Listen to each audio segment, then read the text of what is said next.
2022 रे आरंभ होइथिबा नाटक आपण मानकर भल पाइबा महाप्रभु जगन्नाथंकर आशीर्वाद रु आमे एते बाट आसी पारिछु।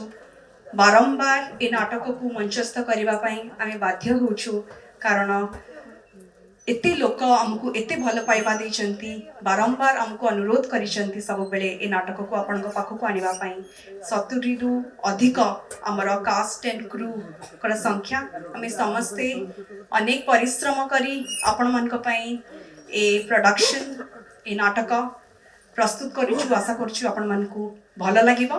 जदि आपण मन को भल लागुची तले निश्चित भाव रे आपणकर परिवार बंधु मन को सहित शेयर करिवे। जगन्नाथ संस्कृति जगन्नाथ का परंपरा र प्रचार प्रसार पई रेडियो चॉकलेट एवं संवाद ग्रुप रा एक छोट प्रयास जोठी जगन्नाथंकर कथा अछि सेठी भावर कथा अछि एवं ओडिया जाति सबु बेले केवल जगन्नाथंकर पाखरे ही मुंड नोइछि।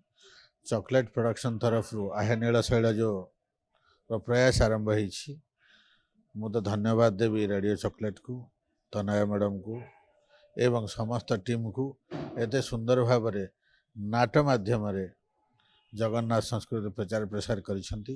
केवल ओडिशा रे नुहे ओडिशा बाहर मध्य मोर सौभाग्य मु बेंगलोर रे देखिबार भी सुजोग पाइथिली। बेंगलोर रे दिल्ली रे बाहर मध्य तार प्रचार प्रसार करिया पई से माने बहुत चेष्टित अछंती। रविंद्र मंडप रे मध्य रेगुलारली वर्ष को 3-4 थर होची। कटक रे हिची तो सुंदर कथा जेते धन्यवाद देले मध्य कम हबो।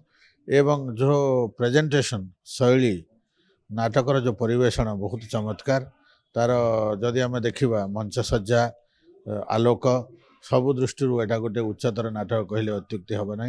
रचना मध्य शंकर त्रिपाठींकर डायरेक्शन रे मध्य बीरेन लाला बीरेन रायकर। तेणु गोटे यही नाटक आमर केवल नाटक फॉर नाटक सेक नुहे बरं एटा आम जाति पाई आम जीवन पाई आध्यात्मिकता पाई आम जगन्नाथंक पाई आम कला ठाकुर पाई एक गोटे भावगत प्रतिवेदन कहले अत्युक्ति हो ना। तेणु मु समस्त अनुरोध करी आसतु आमर ये जो भाव भक्तिपूर्ण नाटक को से सब देखंतु एवं कालिया प्रेम रे पड़ंतु।